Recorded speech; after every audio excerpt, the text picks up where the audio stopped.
الحمد لله نحمده ونستعينه ونستغفره ونؤمن به ونتوكل عليه ونعوذ بالله من شرور أنفسنا ومن سيئات أعمالنا من يهد الله فلا مضل له ومن يضلله فلا هادي له ونشهد أن لا إله إلا الله وحده لا شريك له ونشهد أن سيدنا ومولانا محمدا عبده ورسوله وبارك وسلم تسليما كثيرا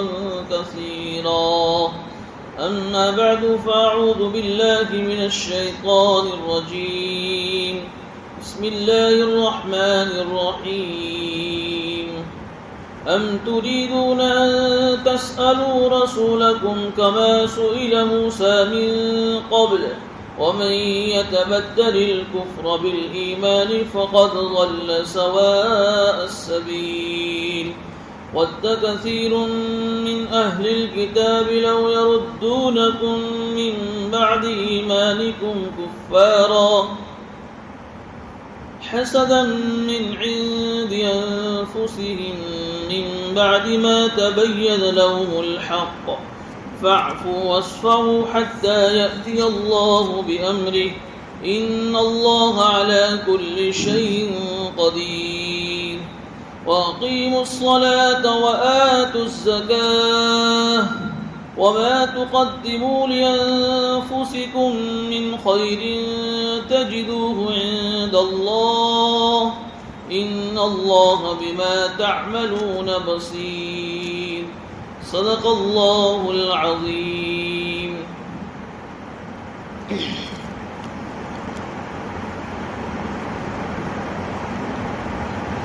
اللہ تعالیٰ کے فضل و کرم سے رمضان المبارک کے بعد پھر سے ہم تفسیر کا اور قرآن کے درس کا سلسلہ شروع کرنے جا رہے ہیں. اللہ تعالیٰ اپنے فضل کا معاملہ فرماوے اور اللہ تعالیٰ اپنی مدد شامل حال فرماوے اور جو کچھ مضامین قرآن کریم کے سورہ بقرہ میں ہیں اللہ تعالیٰ اس کو صحیح بولنے کی توفیق نصیب فرماوے. جیسا کہ رمضان سے پہلے رکو نمبر 12 سورہ بقرہ اور رکو نمبر 12 کی تفسیر چل رہی تھی، مناسب یہ معلوم ہوتا ہے کہ پچھلے 6 مہینوں سے سورہ بقرہ کی تفسیر چل رہی ہے کہ پہلے خلاصہ کچھ اس کا آ جائے کہ 6 مہینوں میں کیا کیا ہم نے بیان کیا، تاکہ پھر آئندہ کی باتیں سمجھنا ہمارے لیے آسان ہو جائے. سورہ بقرہ کا جو پہلا رکوع ہے، اس پہلے رکوع کے اندر جو پہلی آیت ہے ذالک الکتاب لا ریب فیہ ہدی للمتقین، اللہ تعالیٰ قرآن کا تعارف کرا رہے ہیں کہ یہ قرآن ایک ایسی کتاب ہے کہ جس میں کسی شک کی کوئی گنجائش نہیں ہے اور یہ کتاب متقیوں کے لیے ہدایت ہے. سورہ بقرہ سے پہلے کی جو سورت ہے اس کو ہم سورہ فاتحہ کے نام سے یاد کرتے ہیں.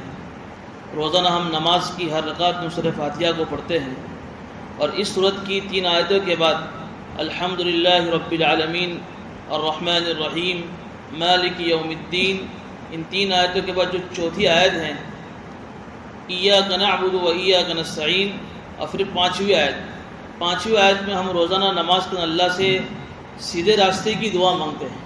اہدنا الصراط المستقیم، اللہ تعالیٰ تو ہم کو سیدھا راستہ نصیب فرما. صراط الذین انعمت علیہم، ان لوگوں کا سیدھا راستہ جن پر تو نے اپنا انعام فرمایا ہے. غیر المغضوب علیہم ولا الضالین، اور نہ ان لوگوں کا راستہ جس پر تیرا غضب ہوا ہے اور جو گمراہ ہو گئے. تو اس سورہ فاتحہ کے اندر ہم نے جو اللہ سے سیدھے راستے کی درخواست کی کہ اللہ تو ہمیں سیدھا راستہ بتا، اس پوری سورہ فاتحہ کے اندر صراط مستقیم کے درخواست پر اللہ نے پورا قرآن کریم نازل فرمایا. اس لیے علماء یہ فرماتے ہیں کہ پورا قرآن کریم کے اندر جو مضامین ہیں وہ سورہ فاتحہ میں ہیں. سورہ فاتحہ یہ پورے قرآن کا متن ہے، پورے قرآن کا خلاصہ سورہ فاتحہ میں ہے. اور سورہ فاتحہ کا خلاصہ اس سورت کی جو پہلی آیت ہے جہاں سے سورت شروع ہوتی ہے بسم اللہ الرحمن الرحیم کے بعد، اس بسم اللہ الرحمن الرحیم کے اندر ہے، اور پھر بسم اللہ الرحیم کا خلاصہ بسم اللہ کی با کے اندر ہے صرف، اور پھر بسم اللہ کی با میں جو نقطہ ہے یہ نقطہ پورے قرآن کا خلاصہ ہے۔ نقطہ ایک ہے اور یہ ایک نقطہ اس بات کی دلالت کرتا ہے کہ اللہ ایک ہے۔ تو بہرحال اس سورت کے بعد سورہ بقرہ کا سلسلہ شروع ہوا۔ اس سورت کے اندر اللہ رب العزت نے پہلے رکوع میں جہاں یہ فرمایا ھدی للمتقین کہ یہ قرآن متقیوں کے لیے ہدایت ہے، تو متقی کسے کہتے ہیں، نیک لوگ کسے کہتے ہیں جس کو قرآن سے ہدایت ملے گی؟ ویسے تو قرآن سب کے لیے ہدایت ہے، لیکن اس قرآن سے وہی فائدہ اٹھا سکے گا جس کے اندر یہ 5 خوبیاں ہوگی۔ پہلی خوبی بیان فرمائی تھی کہ جو ایمان بالغیب، جس کے اندر ایمان بالغیب، جن جن باتوں پر ایمان لانے کا اللہ نے حکم دیا ہے جو ہم اپنی آنکھوں سے دیکھ نہیں سکتے، جس کو ہم ایمان مفصل میں پڑھتے ہیں، ان ساری باتوں پر ایمان لانا۔ دوسری خوبی بیان فرمائی تھی کہ لوگ کو نماز بھی پڑھتا ہو۔ تیسری خوبی بیان فرمائی کہ نیک لوگ وہ ہے جو زکوٰۃ بھی دیتے ہیں۔ چوتھی خوبی وہ ہے کہ جو قرآن کے ساتھ ساتھ پچھلی جتنی آسمانی کتابیں ان پر ایمان بھی لاتے ہیں۔ اور 5ویں خوبی یہ تھی کہ وہ بالآخرت ہم یوقنون کہ وہ آخرت پر ایمان رکھتے ہیں۔ یہ 5 خوبیاں ہیں، ان 5 خوبیاں جس کے اندر ہوگی اس کو اللہ نے متقی کہا ہے اور اس کو قرآن سے ہدایت ملے گی۔ یہ پہلے گروپ کا تذکرہ ہوا قرآن کے سورہ بقرہ کے پہلے رکوع میں، اور پھر اس سے لگ کر جو 2 آیتیں ہیں اس پہلے رکوع میں، اس میں دوسرے گروپ کا تذکرہ ہے، دوسرے گروہ کا تذکرہ ہے۔ ان الذین کفروا سواء علیہم سے، یہ وہ لوگ ہیں کہ جن کا کفر اور جن کا اللہ کے تعلق سے انکار بالکل لوگوں کے سامنے واضح تھا۔ حضور اکرم صلی اللہ علیہ وسلم کے زمانے میں جب اللہ کے نبی صلی اللہ علیہ وسلم نے قرآن کے سلسلے میں لوگوں کے سامنے نبوت کا اعلان کیا اور یہ پیغام سنانا شروع کیا، تو بہت سارے لوگ یہ تھے کہ جو پہلے کافر تھے لیکن پھر دھیرے دھیرے وہ مسلمان ہو گئے۔ لیکن اب بھی کچھ لوگ ایسے تھے کہ جو قرآن پر ایمان نہیں لائے، حضور پر ایمان نہیں لائے، اور اللہ تعالیٰ کو علم تھا ہی کہ یہ لوگ اب ایمان لانے والے ہے ہی نہیں، قیامت تک یہ لوگ ایمان نہیں لائیں گے۔ تو ان کے تعلق سے اللہ تعالیٰ اس دوسرے گروپ کا تذکرہ فرما رہے ہیں کہ ایک گروہ یہ ہے کہ وہ ایسے کافر کھلم کھلا کہ نبی جی آپ ان کو ڈرائے یا نہ ڈرائے، ان کے حق میں ایمان لانا کوئی فائدہ مند ہوگا ہی نہیں۔ جب انہوں نے آپ کی باتوں کو نہ سن کر اپنے دل کو اور اپنی آنکھوں کو اور اپنے کانوں کو ایسا کر لیا تو اللہ تعالیٰ نے ہدایت سے ان کو محروم کر لیا۔ ختم اللہ علی قلوبہم وعلی سمعہم، اللہ نے ان کے دلوں پر مہر لگا دی، اللہ نے ان کے کانوں پر مہر لگا دی، اور ان کی آنکھوں پر اللہ نے پردے ڈال دی۔ مضامین بڑے تفصیل سے آگئے، میں سے اشارہ کر رہا ہوں۔ پہلے رکوع میں 2 جماعتوں کا تذکرہ ہوا۔ پہلی جماعت کس کی؟ متقیوں کی۔ دوسری جماعت جو کھلم کھلا کافر ہے، جو کبھی بھی ایمان لانے والے نہیں۔ اب دوسرا رکوع جب شروع ہوا تو اس میں تیسری جماعت کا تذکرہ ہے۔ پورے دوسرے رکوع کے اندر اس تیسری جماعت کو اللہ نے ان کے اوصاف کو کھول کر اللہ نے بیان فرمایا، اور وہ ہے منافقین۔ یہ وہ بھی کافر ہی ہیں لیکن یہ آستین کے سانپ ہیں جن کا کفر لوگوں کے سامنے واضح نہیں تھا۔ کوئی آدمی اگر ہمارا کھلم کھلا دشمن ہو تو ہمیں اس سے بچنا آسان ہوتا ہے، یہ مجھ سے دشمنی کرتا ہے، لیکن ایک آدمی ظاہر میں دوستی نبھا رہا ہو اور دل میں ہمارے ساتھ حسد اور کینہ اور بغض لے کر پھرتا ہو تو اس کے شر سے بچنا ہمارے لیے بہت مشکل ہوتا ہے۔ منافقین بھی یہی تھے کہ ظاہر میں اسلام کا دم بھرتے تھے تو مسلمانوں کو ایسا لگتا تھا کہ یہ لوگ ہمارے خیر خواہ ہے، مسلمان ہیں، لیکن حقیقت میں کفر چھپائے ہوئے تھے۔ یہ منافقین کا کافروں کے تعلق سے ان کا حشر بڑا خطرناک اللہ نے بیان فرمایا ہے۔ جہنم کے جو 8 طبقہ تھے اس میں سب سے چھیلی جہنم کا جو آخری طبقہ ہے، جو سب سے بڑا خطرناک ہے، اس میں اللہ منافقین کو ڈالیں گے۔ کافروں سے بھی خطرناک جہنم اللہ ان کو ڈالے گا۔ تو پورا دوسرے رکوع میں اللہ نے ان کی خوبیوں کے وہ منافقین کیسے ہوں گے، ان کی کیا کیا علامتیں کہ اللہ نے بڑا تفصیل سے اس کو بیان فرمایا۔ پھر منافقین کے اندر بھی 2 جماعتیں تھیں، ان دونوں جماعتوں کو بھی اللہ نے مثال سے بیان فرمایا۔ پھر تیسرا رکوع شروع ہوا یا ایھا الناس اعبدوا ربکم سے۔ اس تیسرے رکوع میں اللہ تعالیٰ نے ان تینوں جماعتوں کا تذکرہ کرنے کے بعد ان تینوں جماعتوں کو اللہ نے 3 عقیدوں کی دعوت دی، اس لیے یا ایھا الناس کہا ہے، یا ایھا الذین آمنوا نہیں کہا ہے۔ ناس یعنی انسان میں سب آ گئے، ایمان والے، کافر، منافق، پوری جب سے قرآن نازل ہوا تب سے لے کر قیامت تک کا آخری انسان اس کا اس پیغام کا مصداق ہے۔ اللہ تعالیٰ ان تمام کو دعوت دے رہے۔ 3 بنیادی عقیدے اس تیسرے رکوع میں اللہ نے بیان فرمائے۔ پہلا عقیدہ توحید، دوسرا عقیدہ رسالت، اور تیسرا عقیدہ آخرت۔ میں بار بار کہہ چکا ہوں کہ پچھلی جتنی بھی مکی صورتیں ہیں، ان تمام مکی صورتوں میں اللہ نے ان تینی عقیدوں کو بیان فرمایا ہے، اور پھر ان تین عقیدوں کو بیان کرنے میں اللہ نے مثالوں سے اس کو سمجھایا ہے۔ کبھی اپنی قدرت بیان فرمائی ہے، کبھی تو جو ہے اور بھی بہت ساری مثالیں سے اللہ نے ان تینوں عقیدوں کو سمجھایا ہے۔ یہاں بھی توحید کو بیان فرمایا، پھر اس کے بعد رسالت کو بیان فرمایا، پھر اس کے بعد آخرت کو بیان فرمایا۔ اس کے بعد چوتھا رکوع شروع ہو رہا ہے، تو چوتھے رکوع میں اللہ تعالیٰ نے حضرت آدم علیہ السلام کا تفصیلی جو ہے ذکر فرمایا ہے۔ علماء نے اس کا تعلق یہ بیان فرمایا ہے کہ تیسرے رکوع میں جہاں اللہ نے یہ بات ارشاد فرمائی تھی، یا ایھا الناس اعبدوا ربکم الذی خلقکم، یہ لوگوں اس رب پر ایمان لاؤ، اس رب کی عبادت کرو، اس رب کو ایک مانو جس نے تم کو پیدا کیا، والذین من قبلکم، اور جس کو تم سے پہلے لوگوں کو پیدا کیا۔ تو ہم سے پہلے جتنے بھی لوگ آئے ان میں سب سے پہلے کون آئے دنیا میں؟ آدم علیہ السلام۔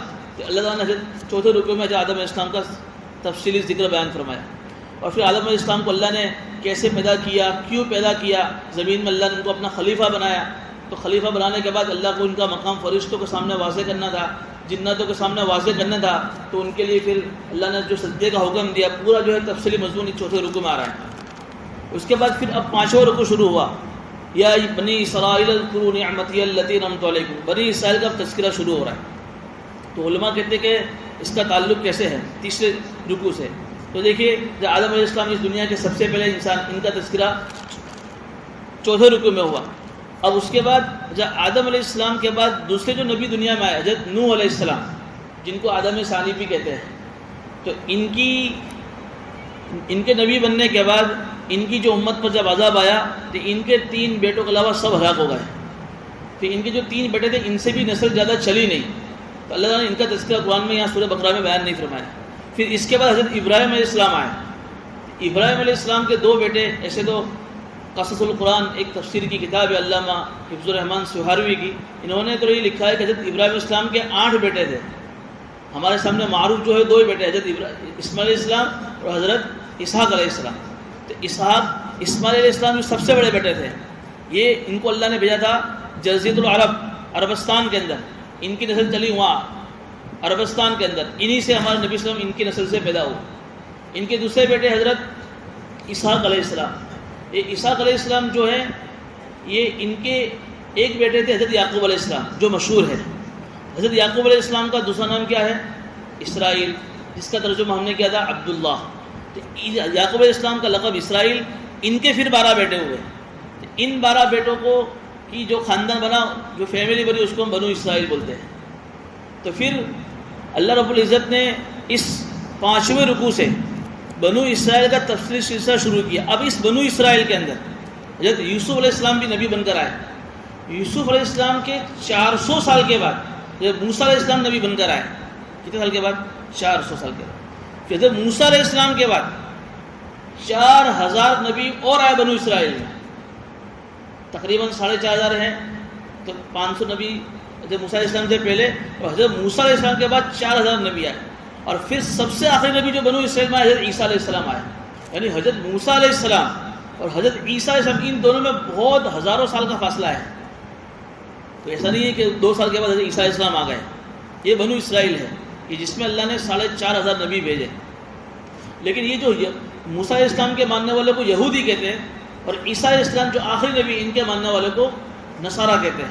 یہود و نصارہ دونوں ایک ہی ہیں، چونکہ دونوں بنو اسرائیل میں آئے تھے، دونوں ایک ہی ملت ہیں۔ اب یہاں سے اللہ، چونکہ یہ بڑا خاندان تھا، بڑی فیملی تھی، تو اللہ تعالیٰ تفصیل سے سورہ بقرہ میں ان کا سلسلہ شروع کر رہے ہیں۔ اب 5ویں رکوع سے لے کر کون سے رکوع تک؟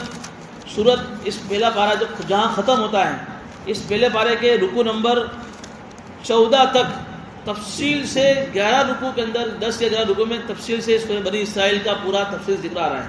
ہم تفصیل سے پڑھ رہے ہیں کہ اللہ تعالیٰ نے ان کے اوپر کیسی کیسی نعمتیں ان خاندان کو اللہ نے دی تھی، اتنے ہزاروں تعداد میں نبی آئے، اور کیسی کیسی نعمت اللہ ان کو نوازا تھا، ہم تفصیل سے پڑھ کر آئے۔ پھر بھی انہوں نے اس نعمتوں کی قدر نہیں کی، تو ان پر کیا کیا سزائیں آئی، وہ اس کا بھی تذکرہ ہم پڑھ گئے۔ اور یہ بنو اسرائیل کا تذکرہ سورہ بقرہ میں اللہ تعالیٰ اپنے نبی کی طرح سے قیامت تک آنے والے انسان کو کیوں سنا رہے ہیں کہ دیکھو، بنو اسرائیل نبیوں کی فیملی کے خاندان میں سے تھے، نبیوں کی فیملی میں سے تھے، رویل فیملی جس کو بولتے ہیں، اتنی ساری نعمت اللہ نے ان کو دی تھی، لیکن پھر بھی انہوں نے اللہ کی نعمتوں کی ناشکری کی تو کیسے کیسے عذاب ان پر آئے. تو یہ امت محمدیہ، ہم قرآن کریم کے اندر تمہارے سامنے ان کی تفصیلی حالات کو بیان کرتے ہیں. تو اگر تم ان کے حالات کو سن کر اگر تم اپنے لیے کوئی لاہی عمل طے کرنا چاہو تو تم طے کر سکتے ہو. ایسا نہ ہو کہ تم بھی اللہ تعالیٰ کی نعمتوں میں رہ کر اگر تم اللہ کی نعمتوں کی ناشکری کرو گے تو تم پر بھی ایسے عذابات آ سکتے ہیں. اس نے تفصیل سے ان کے حالات کو بیان فرمایا. اب حضور اکرم صلی اللہ علیہ وسلم کے زمانے میں جو یہودی مدینے میں آ کر آباد ہوئے تھے، ان کی تاریخ تو بہت لمبی ہے جیسے میں نے آپ کو بتائی. تو جو حضور اکرم صلی اللہ علیہ وسلم کے زمانے میں جو یہودی تھے، قرآن کے ذریعے سے حضور ان کو بھی دعوت دیتے قرآن پر ایمان لانے کی، اور ان کو بھی ان کے آبا و اجداد کے، ان کے باپ دادا کی کہانی اللہ کے نبی صلی اللہ علیہ وسلم سنا. دیکھو تمہارے باپ دادا کو اللہ نے کیسا نوازا تھا، اور ان کے نہ ماننے کی وجہ سے اللہ نے ان پر کیسے کیسے عذاب آئے. تم ابھی بھی تمہارے پاس موقع ہے کہ تم مجھ پر اس قرآن پر ایمان لے آؤ. لیکن حضور صلی اللہ علیہ وسلم کے زمانے کے یہودی پر ایمان لاتے نہیں تھے. تو اب یہ ایمان نہ لا کر کیا کرتے تھے؟ حضور اکرم صلی اللہ علیہ وسلم کے زمانے میں مدینہ منورہ میں جو صحابہ مسلمان ہوتے تھے ان کو بہکانے کی کوشش کرتے تھے. کبھی تو کیا کرتے تھے کہ حضور کی مجلس میں یہودی منافق بن کر آتے تھے، نام کے مسلمان بن کر. اس لیے زیادہ تر منافق وہ یہودی ہی تھے، زیادہ تر منافق کون تھے؟ یہودی. اوس و خزرج جو مشرک تھے وہ تو اکثر سب ایمان لے کر سب صحابی بن گئے تھے، سب انصاری بن گئے. لیکن جو یہودیوں کے جو قبیلے تھے، بنو قریظہ، بنو نذیر، بنو قینقاع، بڑے بڑے جو 3 قبیلے، آس پاس میں بھی اطراف میں بھی بہت سے علاقے، لیکن یہ فیمس 3 قبیلے تھے، یہی اکثر منافق بن کر رہ گئے. تو یہ کیا کرتے تھے؟ صحابہ کی مجلس، حضور کی مجلس میں آتے تھے مسلمان بن کر، اور پھر ایسے الفاظ استعمال کرتے تھے جس الفاظ کا ظاہری مطلب بہت اچھا ہوتا تھا اور پھر اس کا اندرونی مطلب بہت خراب ہوتا تھا. کبھی یہ کہتے رائنا، حضور ہمارے اوپر بھی نظر کرم فرمائیے. رائنا کا ظاہری مطلب کتنا اچھا ہے، لیکن حقیقت میں اس کا جو اندرونی مطلب ہے وہ ہوتا تھا کہ رائنا نے آپ تو چروا ہے. کبھی کبھی اس کو کھینچا رائنا یعنی آپ تو بیوقوف آدمی ہیں، یعنی حضور کے شان میں گستاخی کرتے تھے. تو صحابہ بھولے بالے اس لفظ کا استعمال کرتے، اللہ نے اس سے منع فرما دیا کہ یہ لوگ جو ہے تمہیں اس طریقے سے اسلام سے ہٹانے کے لیے، تمہارا ایمان ختم کرنے کے لیے ایسے الفاظ استعمال کرتے. کبھی تو یہ بدماشی ایسی کرتے تھے. کبھی کبھی یہ حضور کے زمانے کے جو یہودی تھے، جب قرآن نازل ہوتا تھا تو قرآن کے اندر کبھی کبھی اللہ تعالیٰ آیتوں کو بدل دیتے تھے. تو اس کے اوپر یہ اعتراض کرتے تھے. میں تفصیل سے رمضان سے پہلے سمجھا چکا ہوں کہ نسخ کیا ہوتا تھا. ایک تو نسخ ہوتا تھا شریعتوں کے اندر، آدم علیہ السلام سے لے کر حضور اکرم صلی اللہ علیہ وسلم کے زمانے تک بہت ساری شریعت آئی. آدم علیہ السلام کے اوپر کچھ الگ احکام آئے، حضرت نوح علیہ السلام پر کچھ الگ شریعت آئی، حضرت عیسیٰ علیہ السلام پر الگ آئی، حضرت موسیٰ علیہ السلام پر الگ آئی. تو یہودی یہ کہتے تھے کہ یار یہ کیا الگ الگ شریعت کا، اس کا مطلب کیا ہے؟ تو حضور کے زمانے کے جو مسلمان ہوتے تھے ان کو اس طرح کی باتیں دماغ میں ڈال کر مسلمانوں کے دماغوں میں سوالات پیدا کرتے تھے. اور پھر جو مشرکین تھے وہ بھی اعتراض کرتے تھے قرآن کے اوپر کہ قرآن کے اندر کبھی کبھی ایسا ہوا کہ کوئی حکم آیا اور وہ حکم اللہ نے پھر چند دن بعد اس کو بدل دیا. جب میں نے آپ کو مثال دی، پہلے حکم تھا کہ بھائی 2 ہی نماز پڑھو، پھر جب معراج ہوئی تو پھر 5 نمازیں فرض ہوئی. تو کہ یار یہ کیا، کبھی 2 نمازیں ہوئی اب 5 نماز ہو گئی. پہلے حکم تھا مسلمانوں کو کہ قبلہ تمہارا کون سا ہے؟ مسجد اقصی ہے، وہاں رک کر کے نماز پڑھو. پھر اچانک حکم آیا کہ نہیں اب تمہارا قبلہ کون سا ہو گیا؟ کعبہ ہو گیا. تو یہ گھڑی گھڑی بار بار اس طریقے سے حکموں کو اللہ بدلتے کیوں ہیں؟ کوئی یہودی جو کہتے تھے کہ پہلی شریعتوں میں کوئی کیڑے پڑ گئے تھے تو پھر یہ نئی شریعت نازل کرنے کی اللہ کو ضرورت پڑ گئی. نہیں، وہ یہ کہتے تھے کہ تورات ہے ہمارے پاس، عیسائی کہتے تھے انجیل ہے ہمارے پاس، پھر قرآن کو نازل کرنے کی کیا ضرورت تھی؟ ایسے سوالات کرتے تھے صحابہ کے ساتھ. اور یہ مشرکین کیا کہتے تھے کہ یار قرآن پر تم ایمان لانے کی باتیں کرتے ہو کہ قرآن پر ایمان لاؤ، اس پہ تو دیکھو نا کبھی یہ حکم کبھی یہ حکم، تو ہم کو کون سے حکم کو ماننے کا؟ اس طریقے کے سوالات کر کے اس زمانے کے مسلمانوں کو بہکانے کی کوشش کرتے تھے. تو اللہ تعالیٰ نے اس کا بھی جواب دے دیا. ایک تو علم تعلم ان اللہ علی کل شیء قدیر، اللہ تعالیٰ قادر مطلق ہے، کسی کو اللہ تعالیٰ کے اوپر سوال کرنے کی ضرورت نہیں ہے. اللہ ہر چیز پر قادر، اللہ کی مرضی. تم کون ہوتے ہو؟ پوری دنیا کا مالک اللہ ہے، اللہ کی مرضی. لیکن اللہ نے آگے ایک حکمت حاکمانہ جواب بھی دیا کہ اللہ تعالیٰ حکیم ہے اور اللہ تعالیٰ کا کوئی فعل کوئی حکم حکمت سے خالی نہیں ہوتا ہے. جیسے ہم نے مثال دی تھی کہ ہم کسی ماہر حکیم ڈاکٹر کے پاس جائیں اور وہ مریض کو دیکھتا ہے کہ بھئی اس مریض کو بڑا بھاری روگ لگا ہے، لیکن اگر ہم نے اس کو ابھی بھاری گولیاں دے دی، اینٹی بایوٹک بہت ساری ایک ساتھ، تو یہ اس کو ہضم نہیں کر سکے گا. تو وہ کہتا ہے کہ 1 ہفتہ وہ ایک گولی دیتا ہے کہ آپ صبح شام 2 گولی اس کو کھانا اور 1 ہفتے بعد مجھے چیک کر کے آنا، چیک کروانے کے لیے آنا۔ پھر وہ 1 ہفتے بعد جب آتا ہے کہ ہاں مریض کو اچھا ہو رہا ہے تو پھر وہ تھوڑا اپنا ڈوز بدل دیتا ہے۔ اب مریض ہی کہے گا تو ہم نے خبر نہیں پڑتی، پہلا کہیے آپ نے ہوئے کہیے آپ ہو جو۔ ارے وہ تو ماہر حکیم کی پہچان ہے کہ اس نے مریض کو دیکھ کر ڈوز بدلا، ہاں اب اس پہ کچھ فرق ہو رہا ہے۔ اس کو معلوم تھا کہ ایک ساتھ میں نے سارے اس کے روگ کی دوا دے دی تو وہ ہضم میں وہ مر جائے گا وہ۔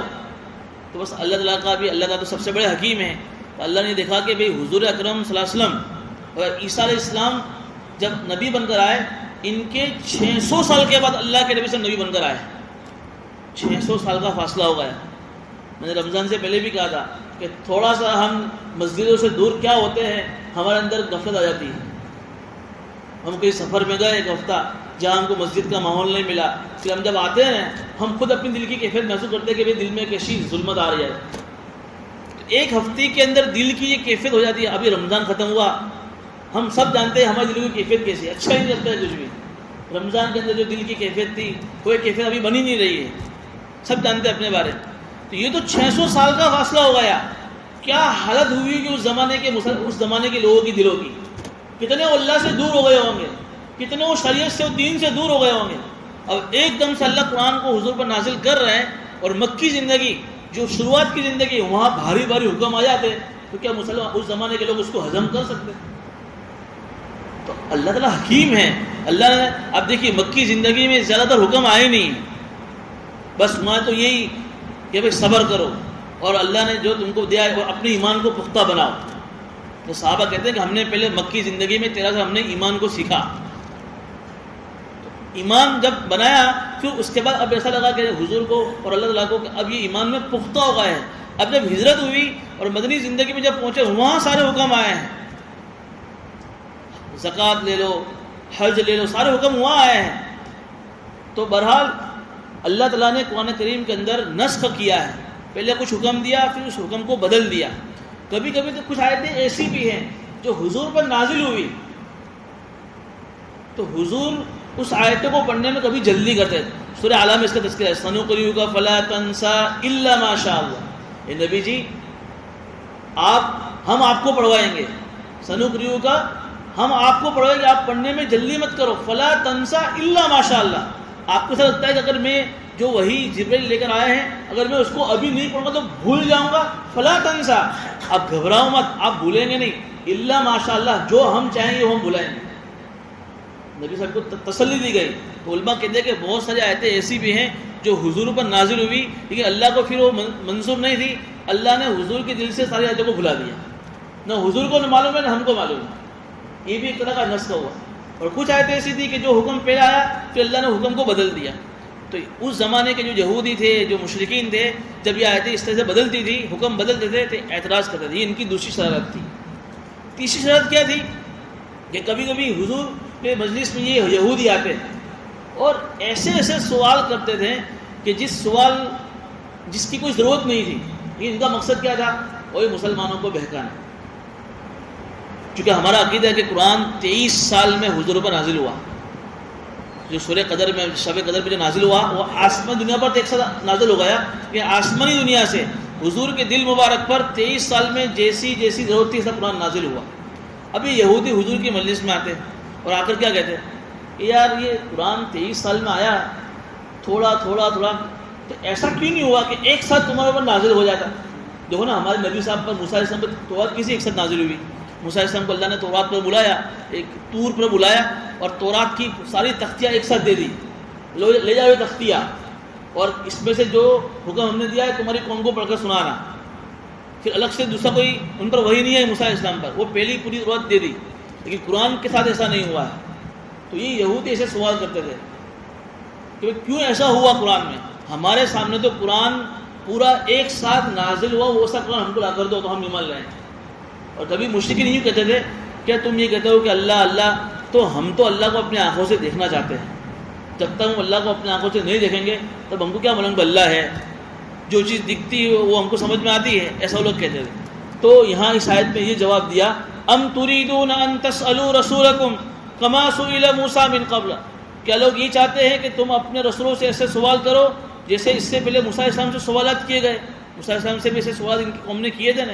اللہ فرما رہے ہیں وَمَن يَتَبَدَّلِ الْكُفْرَ بِالْإِيمَانِ فَقَدْ ضَلَّ سَوَاءَ السَّبِيلِ کہ ایمان لانے کے بعد جو آدمی ایمان کو کفر سے بدل دے گا وہ سیدھا جو ہے گمراہ ہو جائے گا. یعنی یہاں ایک اشارہ اللہ نے یہ کیا کہ مسلمان ہونے کے بعد، اسلام لانے کے بعد اگر کوئی آدمی خواہ جان بوجھ کر ایسے سوالات اسلام کے تعلق سے کرے گا، اللہ اس کے ایمان کو چھیل لے. اتنی بھیانک اس آیت وعید ہے. انڈائریکٹ اللہ کہہ رہے ہیں کیا تم وَمَن يَتَبَدَّلِ الْكُفْرَ بِالْإِيمَانِ، کفر سے کہ جو آدمی ایمان لانے کے بعد یعنی بیجا سوال تو کفر سے اللہ نے تعبیر کیا، کفر کو بدل دے گا وہ سیدھا گمراہ ہوا ہے. آج بھی بہت سارے لوگ ہیں کہ جو اس طریقے سے اسلام کے بارے میں، جیسے ابھی حج کا زمانہ ہے تو ایسا کچھ موقع آتا ہے فوراً ان کے دماغوں میں سوال شروع ہو جاتے ہیں یار یہ ابھی حج آئے گی تو حج کے اندر کتنے لاکھوں مسلمان حج کے لیے جائیں گے، اربوں خربوں روپے وہاں خرچ ہوگا، تو کیا ضرورت ہے اتنا خرچ کرنے کی؟ 5 دن وہاں جائیں گے، حج کریں گے اور پھر وہاں سے لے کر واپس آئیں گے. اگر اتنا اربوں خربوں روپیہ اگر مسلمانوں کی اسکولیں بنانے میں لگا دیا جاوے تو، مسلمانوں کی غریب عورتوں کی شادیوں میں لگا دیا جاوے تو، مسلمانوں کے لیے اور دوسرے رفاہی کاموں میں لگا، کتنا فائدہ ہوگا. ان کو اسی وقت یہ ساری چیزیں یاد آتی ہیں. تمہارے گھر میں تمہاری بچی کی شادی میں تم 1 کروڑ روپے استعمال کرتے ہو، وہاں تم کو کسی مسلمان غریب کی بیٹی یاد نہیں آتی ہے. تم اپنے گھروں میں شادیوں میں ناجائز پیسہ استعمال کرتے ہو، وہاں تمہیں اسکول بنانے کی باتیں یاد نہیں آتی. لیکن جہاں دین کا کوئی موقع ہو، وہاں خرچ کی حکم کی بات ہے، وہاں تمہیں فوراً غریب کی بیٹی یاد آتی ہے کہ نہیں؟ ہر سال یہ چیزیں آتی ہیں. ابھی قربانی آئے گی، قربانی میں اپنے یہی آئے گا. آگے بات آ رہی ہے یہ ساری چیزیں کیا ہیں؟ یہ ساری چیزیں اسلام لانے کے بعد اسلام کے بارے میں ایسے سوالات کرنا، یہ در حقیقت نتیجہ ہے اس بات کا کہ آدمی کے دل میں ابھی اسلام صحیح معنی میں اترا نہیں ہے. اور نتیجہ ہے اس بات کا کہ جنہوں نے اسلام کو سمجھا ہے انہوں نے اسلام کو اپنے اعتبار سے سمجھنے کی کوشش کی ہے.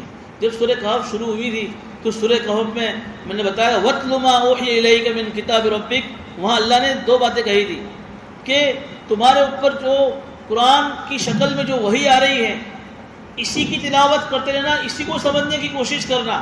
وہاں اشارہ یہ کیا تھا کہ اگر کوئی آدمی ڈائریکٹ اپنے حساب سے قرآن کو سمجھے گا، اپنے حساب سے اسلام سمجھے گا، وہ گمراہ ہونے کے اس کے بہت زیادہ امکانات ہیں. اب یہ جو ہے میڈیا کا زمانہ ہے، گوگل اور یہ فیس بک، میں نے بتایا 4 لاکھ ویب سائٹ یہودیوں کی ہیں. 4 لاکھ، اس میں 2 لاکھ ویب سائٹ یہودیوں کی جو اسلام کے نام پر ہیں. اب ہمارا نوجوان طبقہ جو ہے یہ ویب سائٹ کو فالو کر کے اس سے اسلام کو سمجھنے کی کوشش کرتا ہے، تو کیا وہ گمراہ نہیں ہوگا؟ تو کیا ہوگا؟ تو ایسے سوال دماغ میں آئیں گے نا. اس لیے آج کے زمانے میں تو اپنے اسلام کو بچانا ہو تو علماء نے لکھا ہے کہ یا تو اپنا آپ کو مسجدوں سے جوائنٹ کر لو. جس کا کنیکشن مسجد سے جڑ گیا یوں سمجھ لو کہ مسجد اللہ کے گھر ہیں، سارے اللہ کی خصوصی رحمتیں کعبہ پہ اترتی ہیں. پھر وہ کعبے سے لگ کر جتنی جو مسجدیں ہیں اس ساری مسجدوں میں کعبے کی طرف سے رحمتیں آتی ہیں. پھر جن کا تعلق مسجدوں سے ہے اللہ تعالیٰ ان کے گھروں میں رحمتیں مسجدوں سے پہنچاتے ہیں. لیکن جن کا کنیکشن مسجدوں سے نہیں ہوتا ہے، وہ مسجدوں میں نہیں آتے ہیں، مسجد ان کا کوئی تعلق نہیں ہوتا ہے، تو مسجدوں میں جو اللہ کی رحمتیں نازل ہوتی ہیں ان کے گھروں میں رحمتیں نہیں پہنچتی. تو اپنے ایمان کو بچانا ہو تو مسجد بھی آج کے زمانے کی ایک غار ہے. جس طرح اصحاب کہف اس زمانے کے نوجوان اپنے ایمان کو بچانے کے لیے کہف میں چلے گئے تھے، غار میں چلے گئے تھے، تو آج کے زمانے کی مسجدیں یہ بھی غار ہیں. اپنا تعلق مسجد سے قائم کر لو، اپنا تعلق مدرسوں سے مضبوط کر لو، اپنا تعلق مکتب سے مضبوط کر لو، اپنا تعلق اس زمانے میں جو دعوت تبلیغ کی جو محنت چل رہی ہے اس سے اپنا تعلق قائم کر لو. یہ سب غاریں ہیں، یہ سب کہف ہیں. جس سے تعلق ہو وہ اس غار میں چلا جائے گا، انشاءاللہ اس کا ایمان محفوظ ہو جائے. جس کا تعلق نہ مسجد سے ہے، نہ مدرسے سے ہے، نہ مکتب سے ہے، نہ دعوت تبلیغ کی محنت سے ہے، تو اس سے کوئی اس کی نسبت نہیں ہے، میں اور میری دنیا ہے. تو پھر یہ یوں سمجھو کہ اپنے ایمان سے ہاتھ دھو بیٹھے. آگے اللہ تعالیٰ یہی کہہ رہے ہیں کہ یہودی اس طریقے کے جو سوالات کر رہے ہیں اور اس طریقے مسلمانوں کو کیوں ایسا کر رہے ہیں؟ وَدَّ كَثِيرٌ مِّنْ أَهْلِ الْكِتَابِ لَوْ يَرُدُّونَكُم مِّن بَعْدِ إِيمَانِكُمْ كُفَّارًا کہ یہودیوں میں سے اکثروں کی یہ چاہت یہ ہے کہ تم لوگ ایمان لانے کے بعد دوبارہ مرتد ہو جاؤ. آج بھی یہ جو مغربی تہذیب کے اندر یہ جو لوگ یہ انہی کی تو اولاد ہیں، جو مستشرقین جس کو ہم بولتے ہیں، کہ جو لوگ اس طریقے سے ان کی بھی یہی کوشش ہے کہ کس طریقے سے مسلمان اس دنیا سے ختم ہو جائے. لیکن انہوں نے دیکھا کہ مسلمان اب دنیا سے ختم نہیں ہو سکتا ہے. بہت ان کی کوشش ہو گئی. جتنی بھی جو صلیبی جنگیں ہوئی, یعنی جو میدانی جو جنگ ہوئی جس میں مسلمان آمنے سامنے ہوا کفار سے, یہودیوں سے, ان میں یہ لوگ مسلمانوں کو جو ہے ہرا نہیں سکے. ہر دور میں مسلمان جیتا ہے. انہوں نے سوچا کہ اب مسلمانوں کو کیسے ختم کیا جائے. مسلمان کا وجود تو دنیا سے ختم نہیں ہو سکتا ہے. ان کی دوسری جو پلاننگ ہے کہ مسلمان اگرچہ دنیا میں باقی رہے لیکن نام کا مسلمان ہو کر رہ جائے. ان کی سوچ, ان کی فکر, ان کی ثقافت, ان کی تہذیب کو پورا بدل دو. یہ ان کی چاہت ہے. یہ جو حضور کے زمانے کی یہودی کی چاہت تھی, آج بھی یہ انہی کی اولاد ہے. ان کی یہی چاہت ہے کہ کس طریقے سے یہ لوگ جو ہے مرتد ہو جائے. میں انشاءاللہ آئندہ پورا مضمون آپ کو پڑھ کر سناؤں گا کہ فکری ارتداد, آج جو زمانہ ہے الغزو فکری اعتبار سے لوگ کیسے کیسے مرتد ہو, اس کی کیا کیا شکلیں ہیں. صرف خالی مندر میں جا کر گھنٹ بجانا یہ مرتد ہونے کی شکل نہیں ہے. صرف پوجا کرنا یہ مرتد ہونے کی شکل, یہ تو جو ہے ہم سب کے سامنے معروف ہے. ہر کوئی آدمی مندر میں جا لگایا, اس نے جو ہے مورتی پوجا کر لی, گھنٹ بجا دیا, ہم اس کو کہیں گے بھئی یہ آدمی جو ہے اسلام سے نکل گیا. یہ تو معروف شکلیں ہیں. بہت ساری شکلیں, صورتیں ایسی ہیں جس کو ہم سمجھتے تھے کہ یہ بھی مرتد ہونے کی شکل ہے. آئندہ انشاءاللہ میں اس کو پورا پڑھ کر سناؤں گا کہ یہ ساری شکلیں مرتد ہونے کی ہے.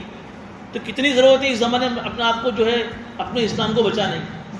حضور کی حدیث مجھے بھی یاد آئی کہ ایک زمانہ ایسا آئے گا کہ جو آدمی دین پر اور ایمان پر جو جمع ہوا ہوگا اس کی مثال ایسی ہے جیسے کہ کسی آدمی نے ہاتھ میں انگارہ پکڑا ہو. جس کے ہاتھ میں انگارہ ہو اس کے ہاتھ کیسی ہوتی ہے, کتنا پریشان ہوتا ہے. اس سے کہیں زیادہ وہ آدمی, ایک زمانہ ایسا آئے گا کہ جس کو اپنا ایمان بچانا ہو, اپنا دین بچانا ہو, وہ اس سے زیادہ پریشان ہوگا کہ میں کیسے اپنا دین بچاؤں, میں کیسے اپنا ایمان بچاؤں, میرے نسلوں کا ایمان کیسے بچے. وہ آدمی اتنا پریشان ہو. تو یہ حضور اللہ نے تو آج سے 15 سال پہلے کہہ دیا کہ ان کی تو یہ چاہتے ہے ہی. کثیر من اہل الکتاب, زیادہ تر یہ یہودی, یہ اسرائیل, ان کی یہ کوششیں ہیں کہ تم کس طریقے سے مرتد ہو جاؤ. کیوں؟ حسدا من عند انفسہم, سب سے بڑی قرآن نے ان کی کلی کھولی ہے. ان یہودیوں کو مسلمانوں سے بہت زیادہ حسد ہے. وہ حسد میں نے بتایا تھا کیا حسد ہے کہ 4,500 نبی حضرت عیسیٰ علیہ السلام کے خاندان میں آئے. ان کے بیٹے تھے یعقوب علیہ السلام, اور ایک نبی حضرت ابراہیم علیہ السلام کے سب سے پہلے بیٹے بنو اسماعیل سے آئے جو آخری نبی ہے. ان کو یہ حسد ہو گیا کہ یار یہ فضیلت تو ہم کو لینے کی تھی آخری نبی کی, یہ تو ان کے ہاتھوں میں چلی گئی. بس یہ حسد ہو گیا کہ اللہ نے یہ نعمت سے ان کو کیوں نوازا, ہمارے خاندان میں آخری نبی کی نعمت ہم کو کیوں نہیں ملی. تو اس کی وجہ سے انہوں نے اللہ کی اس نعمت پر حسد کیا, اور اس حسد کی بنیاد پر, بس اور کوئی نہیں. اگر اللہ یہ بھی کہہ رہے ہیں من بعد ما تبین لہ الحق, ایسا نہیں کہ ان کو معلوم نہیں کہ حق کیا ہے. یہ یہودی سب جانتے ہیں کہ اسلام حق ہے. ایک تو یہ کہ آدمی جاہل ہے, انجان ہے, کہ اس کو پتہ ہی نہیں کہ حق کیا ہے, اور انجانے میں وہ آدمی مرتد ہو رہا ہے. لیکن یہ تو من بعد ما تبین لہم الحق, حق آ جانے کے بعد, اسلام کی حقانیت, قرآن کی حقانیت, نبی کی حقانیت آ جانے کے بعد بھی یہ لوگ کیوں مسلمانوں کو مرتد بنانے کی کوشش کر رہے ہیں؟ حسدا من عند انفسہم. قرآن نے جو ہے ان کی پوری کلی کھول دی. آگے اللہ فرما رہے فاعفوا واصفحوا حتی یأتی اللہ بامرہ.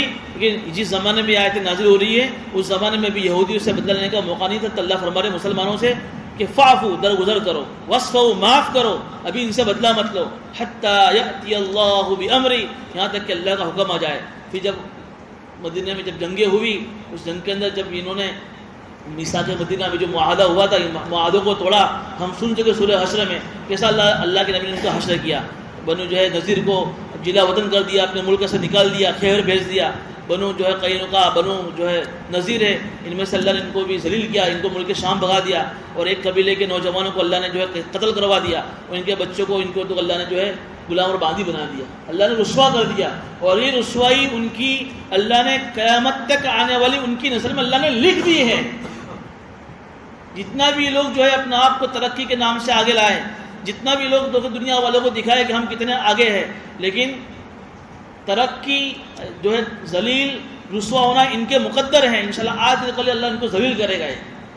فاعفوا واصفحوا حتی یأتی اللہ بامرہ ان اللہ علی کل شیء قدیر, اور اللہ تعالیٰ ہر چیز پر قادر ہے. اللہ ہمیں ان باتوں پر عمل کرنے کی توفیق عطا فرمائے.